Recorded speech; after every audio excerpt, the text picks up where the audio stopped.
Good morning guys, di talaga tayo nakagising. Sobrang maga yung ating mata. Anit mo. Inom muna tayo ng mainit na tubig. Sa umaga kasi mainit na tubig lang tayo guys. Pagkagising natin. Habang nag-inom tayo ng mainit, tapos na nakaligo si Mateo. Mag-ready na siya guys. Pasok kasi sa school. Nakaligo na pala tayo guys. Tapos nag-almusal na rin. Mateo din oh. Mag-ready na. Si mama pala guys. Nasa kabilang bahay na. Kading Eden. Kasi kasama na naman kami Kading Eden ngayon. Hakot tayo ng palay ngayon na ano na lang 4 na kahon na hahakutin namin na ginapas, tapos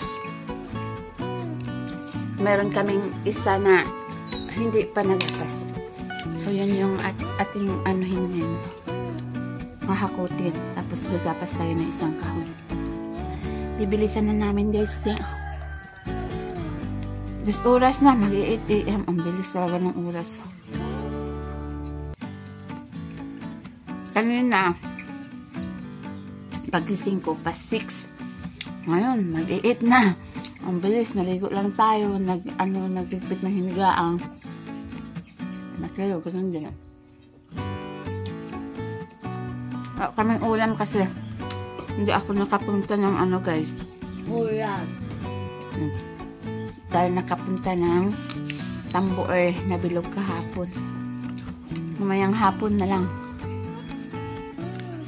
Bibili tayo ng ulam.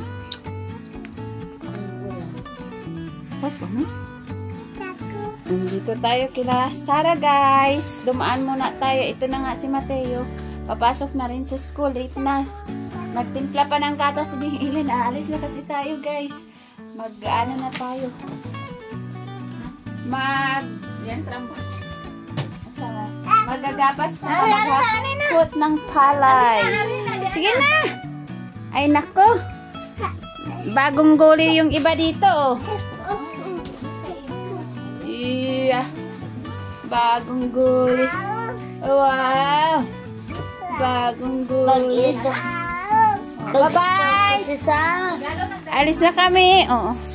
Alis na kami, Inday. Bye-bye, Dad. Bye-bye na. Si Mateo, una dong. Punta na tayo, guys. Walking. Dala kami ng galon, syempre, para may tubig na tayo, may inom. Diyan, masalalis lang wag gapon. Hindi ilin din. Dala ng galon. Sa akin na sa bag. Hingal. Dumaan na muna tayo dito guys para mag-iyog ng tubig. Ayan o. Ay di man kita.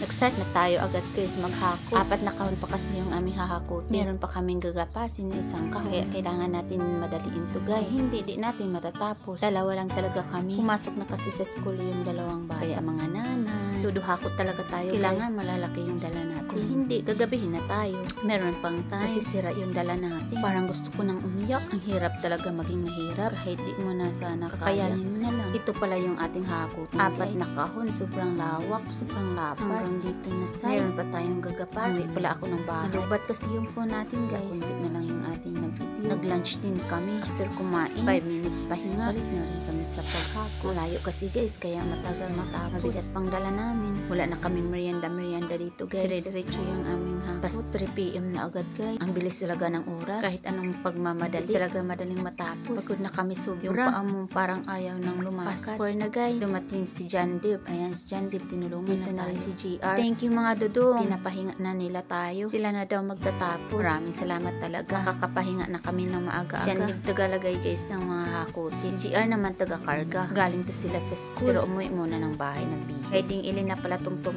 guys. Akin tapos na kasi.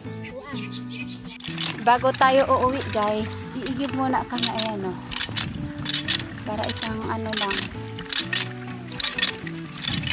Kumuha tayo ng tinapay para pang merienda. Merienda na tayo, guys. Ang lalaki talaga ng baso ng ilan. Ganyan kami magkape. Hindi ka talaga mabibitin. Kawawa ay yung dalawa. Wala pa yung merienda. Thank you, Lord. At natapos rin. Bukas pakiskis na yung Mateo. Andito lang pala. Hindi ko na yung pinapatuloy. Mahinang klase kasi yan. Bilis niya magkasakit. Pero itong saray ko, lagi yung iniiwan ni mama. Malakas kasi siya sa tubig. Ano kayo tinitingnan nito? Huy, saray! Dito na lang muna tayo, guys. Maraming salamat sa panonood. Bye!